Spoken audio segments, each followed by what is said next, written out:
सच्चिदानंदरूपाय विश्व उत्पत्ति हेतवे तापत्रय विनाशाय श्रीकृष्णाय वयं नमः।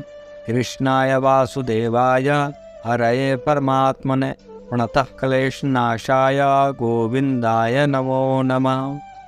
श्रीमद्भागवत महापुराण चतुर्थ स्कंद 21वां अध्याय। राजाओं तथा मनुष्यों के साथ राजा पृथु का भगवत भजन के प्रचार के लिए कहना।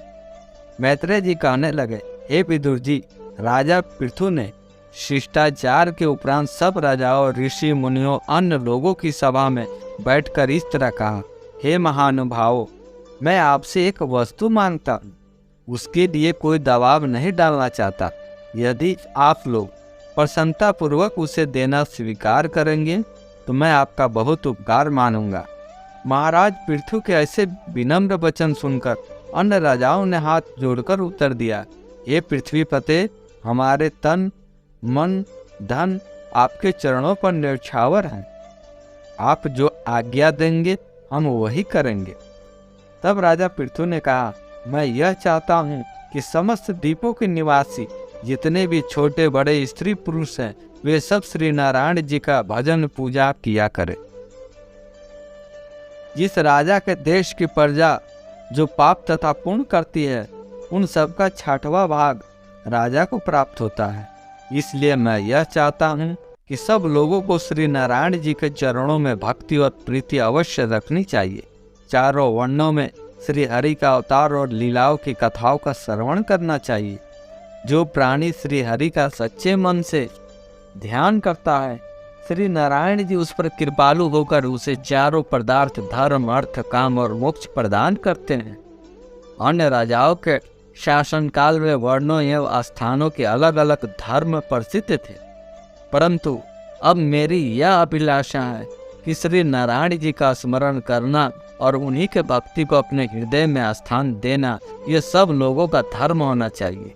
इसलिए हे राजगणों, आप लोग अपनी प्रजा को इसी तरह के धर्म का उपदेश करें।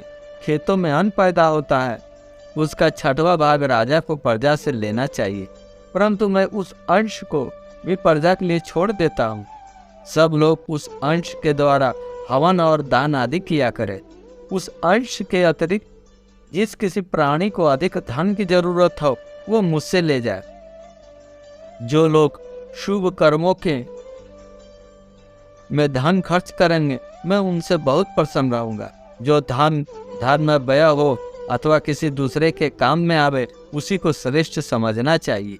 श्री नारायण जी के भक्ति से मनुष्य की सभी मनोकामनाएं पूर्ण होती है तथा मरने के बाद वैकुंठ लोक के सुख की प्राप्ति होती है। राजा पृथु के इन शब्दों को सुनकर ब्राह्मणों और ऋषियों ने आशीर्वाद देते हुए कहा, हे राजन, आप जैसा धर्मात्मा राजा पाकर हमारे सब दुख दूर हो गए। इसके अनंतर अन्य सभी राजाओं ने अपने अपने देश में जाकर राजा पृथु की आज्ञा अनुसार धर्म प्रचार करना प्रारंभ किया। धर्मात्मा राजा पृथु के उपदेश के कारण सब संसारी लोग श्री नारायण जी का स्मरण एवं कीर्तन करने लगे।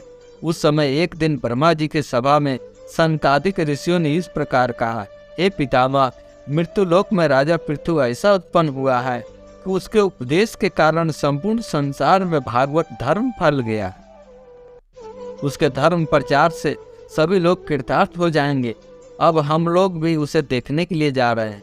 इतना कहकर सनकादिक चारों भाई राजा पृथु से भेंट करने के लिए उनके राजभवन में जा पहुंचे। आकाश मार्ग से आते हुए सूर्य के समान तेजस्वी इन चारों भाइयों को देखकर राजा पृथु ने अपनी सभा सहित उठकर खड़े हो गए। फिर उन्हें अत्यंत प्रसन्नतापूर्वक दंडवत करने के उपरांत स्तुति करने लगे।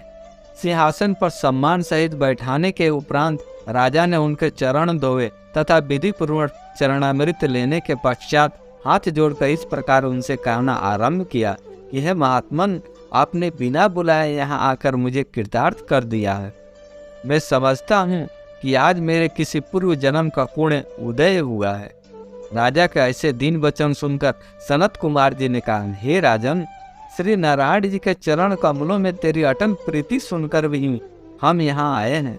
तब राजा पृथु ने उन्हें अपने ऊपर अत्यंत कृपालु देखकर पूछा, हे दीनदयालु, संसारी मनुष्य जन्म मरण से किस प्रकार छूट सकते हैं? मुझे आप यह बताने की कृपा करें।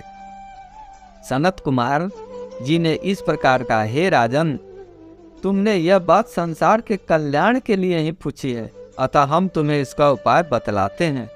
सुनो, जो प्राणी मनुष्य शरीर पाकर अपने अंतकरण में श्री नारायण जी के स्वरूप का ध्यान रखता है, जिह्वा से श्री हरि का स्मरण करता है तथा कानों से उनकी लीलाओं कथा को प्रेम पूर्वक सुनता है, वह आवागमन से छूट जाता है तथा श्री नारायण जी के चरणों में उसकी दृढ़ भक्ति बनी रहती है।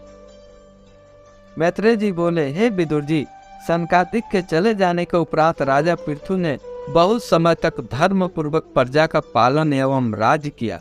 वे सदैव साधु ब्राह्मणों की सेवा करते थे तथा श्री नारायण जी के भक्ति में लीन रहकर उनके लीला चरित्रों का कीर्तन करते थे। उनकी अरुचि नामक पत्नी के गर्भ से विजिता सव आदि 5 पुत्रों का जन्म हुआ था।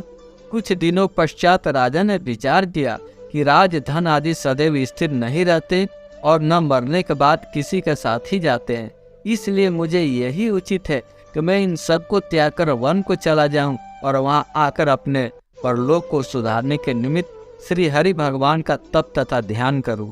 यह विचार कर राजा पृथु ने अपना राज सिंहासन बड़े पुत्र विसिजिता सौ को दे दिया और स्वयं अपनी रानी अरुचि के सहित वन में पहुंचकर श्री हरि भगवान की तपस्या और स्मरण में लीन हो गए। मैत्रेय जी बोले, हे विदुर जी, वन में जाकर राजा पृथु ने ग्रीष्म ऋतु में अपने देह को पंच अग्नि द्वारा तपाया, वर्षा ऋतु में खुले स्थान में बैठे रहे और शिशिर ऋतु में जल के अंदर खड़े रहकर श्री नारायण जी के तपस्या तथा ध्यान करते रहे। इस तरह अपनी स्त्री सहित तपस्या करते करते जब राजा को बहुत काल बीत गया, तब एक दिन उन्होंने सोचा कि अब इस देह को छोड़कर वैकुंठ धाम को चलना ही उचित है। इस प्रकार दृढ़ विचार कर एक दिन राजा पृथु ने श्री नारायण भगवान का स्मरण करते हुए योगाभ्यास द्वारा अपने प्राणों को ब्रह्मांड के मार्ग से त्याग दिया। उस समय उनकी स्त्री रानी अरुचि ने पहले तो बहुत विलाप किया।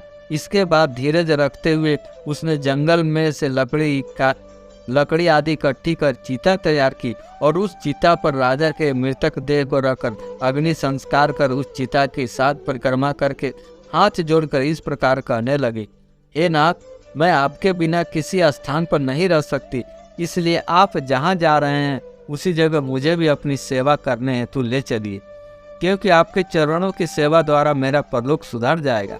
ऐसा कहकर रानी अरुचि भी उस चिता में कूदकर राजा पृथु के साथ सती हो गई। उस समय एक रत्न जटित विमान वैकुंठ लोक से वहां उतरा। उस पर राजा पृथु अपनी रानी के साथ बैठकर वैकुंठ धाम को पधार गए।